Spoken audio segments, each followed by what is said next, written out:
Hello students, स्वागत है एक बार फिर से आप सभी का फिक्स टारगेट 2.0 परिवार के एक और नई क्लास में। जितने भी स्टूडेंट सीबीसीएस द्वारा जारी किए गए 4 वर्षीय स्नातक कोर्स में ललित नारायण मिथिला यूनिवर्सिटी से फर्स्ट सेमेस्टर का एग्जामिनेशन दिया और जिस स्टूडेंट का हिस्ट्री पेपर का एग्जामिनेशन था सत्र 2023-27 में, तो आप लोग मेरे भाई आज के इस क्लास को बड़ी ध्यान से देखिए।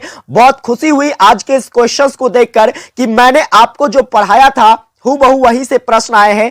एक भी ऐसा ऑब्जेक्टिव क्वेश्चंस नहीं रहा जो आपको हमारे महामैराथन क्लासेस से अलग मिलेंगे। साथ ही जितने भी शॉर्ट टाइप क्वेश्चंस आपसे पूछे गए हैं वहां पर आपको 4 प्रश्न बनाने थे और इसमें 4 प्रश्न जो है डायरेक्टली हमारे गेस क्वेश्चन से टेली किया है। लॉन्ग क्वेश्चंस की बात करें तो 3 के 3 प्रश्न जो आपको बनाने थे आपको डायरेक्टली हमारे क्लास से देखने को मिला है। चलिए हम लोग फटाफट से सेशन को स्टार्ट करते हैं। आज के इस वीडियो में हम लोग आंसर की डिस्कस करेंगे सभी ऑब्जेक्टिव क्वेश्चंस का, साथ ही साथ क्वेश्चंस का रिव्यू करेंगे कि शॉर्ट टाइप क्वेश्चंस क्या पूछा गया था, कैसे पूछा गया था, लॉन्ग टाइप क्वेश्चंस कैसे पूछा गया था। देखिए यहां पर बात करें मिथिला यूनिवर्सिटी की तो यहां पर लैंग्वेज को जो है डिफरेंट बनाया गया था, थोड़ा सा लैंग्वेज को जो है डिफिकल्ट बनाने का प्रयास किया गया था। बट आपको मैंने वो चीजें पढ़ाई है, वो चीजें बताई है और आपने उम्मीद करता हूं कि अच्छी तरीके से सॉल्व करके आया होगा पेपर को। चलिए बात करते हैं, सबसे पहले हम लोग क्वेश्चंस जो देखते हैं या ग्रुप नंबर बी पर देखते हैं। देखिए ग्रुप नंबर बी जो कि आपसे शॉर्ट टाइप क्वेश्चंस पूछा गया था। अब यहां पर बात कर लेते हैं। देखिए सबसे पहला क्वेश्चंस पूछा गया था आयुर्वेद के बारे में, ठीक है। आयुर्वेद जो कि भाई साहब ऋग्वेद का उपवेद है एवं प्राकृतिक चिकित्सा के बारे में पूछा गया था।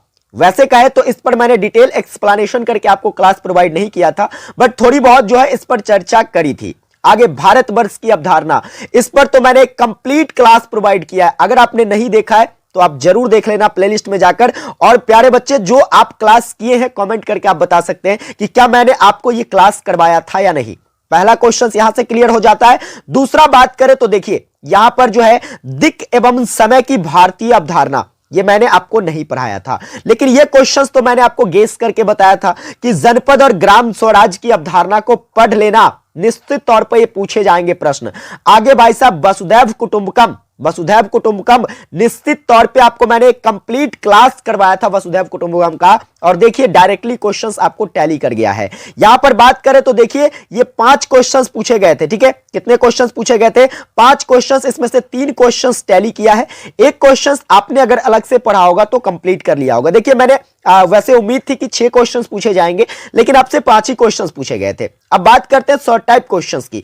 तो शॉर्ट टाइप क्वेश्चंस में देखो यहां पर बात करें तो प्राचीन भारतीय इतिहास के स्रोतों के सर्वेक्षण पर प्रकाश डालिए। कहने का मतलब यह था कि प्राचीन भारतीय इतिहास के जो स्रोत है, उसे जानने के जो स्रोत है भाई साहब, उसके बारे में आपको बताना था। ये क्वेश्चंस मैंने आपको बहुत ही डिटेल में एक्सप्लेन करके बताया था। बौद्ध साहित्य के बारे में तो मैं आपको चिल्ला चिल्लाकर पढ़ाया हूं, आप क्लास उठाकर देख लो कि मैंने ये क्वेश्चंस आपको करवाया है कि नहीं। आज के सुबह वाली क्लास जिस स्टूडेंट ने करी होगी ये क्लास, ये क्वेश्चंस आपने जरूर सॉल्व किया होगा। प्राचीन भारतीय शिक्षा व्यवस्था, जिसे हम लोग वैदिक शिक्षा व्यवस्था कहते हैं, वैदिक शिक्षा प्रणाली कहते हैं, ये डिटेल एक्सप्लेन करके मैंने आपको पढ़ाया था। ये 3 क्वेश्चंस आपका जो है यहां से टैली कर जाता है। आगे क्वेश्चंस पूछा गया था रामायण और महाभारत के बारे में। आपको रामायण और महाभारत पर भी हमारा क्लास मिल जाएगा, आप जरूर देख लीजिएगा अगर आपने नहीं देखा है तो। और देखिए डायरेक्टली क्वेश्चंस आ गए। बाकी उपनिषद के बारे में बात करें तो उपनिषद के बारे में जो है, उपनिषद में दिए गए दार्शनिक विचारों की व्याख्या, ये मैंने आपको नहीं पढ़ाया था लेकिन उपनिषद पर मैंने चर्चा करा था, ठीक है। चलिए तो यहां से आपके सारे लॉन्ग टाइप क्वेश्चंस हल हो जाते हैं। अब बात कर लेता हूं ऑब्जेक्टिव क्वेश्चंस की। एक भी ऐसा ऑब्जेक्टिव क्वेश्चंस नहीं था जो हमारे महामैराथन क्लास से ना हो। देख लो भाई साहब मैंने आपको पढ़ाया कि नहीं पढ़ाया था कि ऐसा कौन सा ग्रंथ है जो आपको भाई साहब कश्मीर का इतिहास बताता है। तो कल्हन की रचना है राजतरंगिणी, ये आपको क्या बताता है? तो भाई साहब ये आपको कश्मीर का इतिहास बताता है। ऑप्शन पहला जिसने किया है बिल्कुल आपने सही किया है। आगे बढ़ेंगे, देखिए अगला क्वेश्चन वर्ण व्यवस्था का, ठीक है, क्या कहता है वैसा कौन सा वैदिक साहित्य है जो आपको वर्ण व्यवस्था के बारे में बताता है? ऋग्वेद, जहां पर 4 वर्णों का वर्णन किया गया है। ये मैंने आपको बार बार वेद में पढ़ाया है, आप देख लो क्लास उठाकर, आपको एक भी ऐसा प्रश्न नहीं मिलेगा जो मेरे क्लास से बाहर है। आगे बात करेंगे, देख लीजिए ये सबसे पुराना वेद, बार बार मैंने आपको पढ़ाया है, सबसे पुराना या सबसे प्राचीनतम वेद जो है ऋग्वेद है, सबसे नवीनतम जो है वह अथर्ववेद है, बार बार मैंने आपको पढ़ाया है। आगे बात कर लेते हैं त्रिपिटक। लो भाई आ गया प्रश्न आपका, त्रिपिटक साहित्य से कौन सा जो है धर्म संबंधित है? मैंने आपको बार बार बताया था त्रिपिटक जो है यह बौद्ध धर्म से संबंधित है।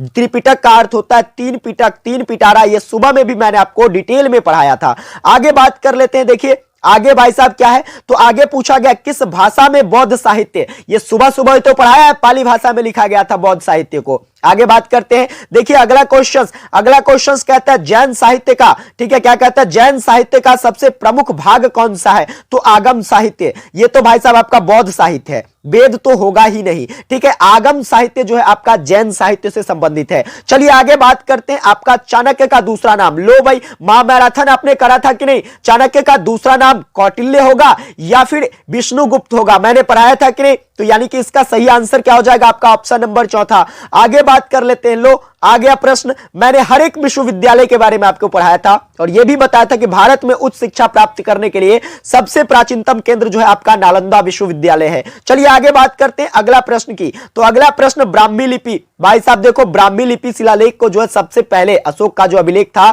उसको किसके द्वारा पढ़ाया गया? जेम्स प्रिंसेप के द्वारा 1837 ईस्वी में। यह सुबह में भी मैंने आपको पढ़ाया है। तो कहीं ना कहीं देखिए हर एक क्लास से, हर एक क्वेश्चन जो है आपको हमारे क्लास से, ये लो भाई लिपि वाली क्लास आपने पढ़ी थी क्या? लिपि वाली क्लास अगर आपने पढ़ी थी, मैंने आपको बताया था कि दाहिने से बाएं जो है खरोष्ठी लिपि को लिखा जाता है और बाएं से दाएं जो है भाई साहब ब्राह्मी लिपि को लिखा जाता है। बताया था कि नहीं बताया था? ऑप्शन जिसने तीसरा किया है यहां पर बिल्कुल करेक्ट है।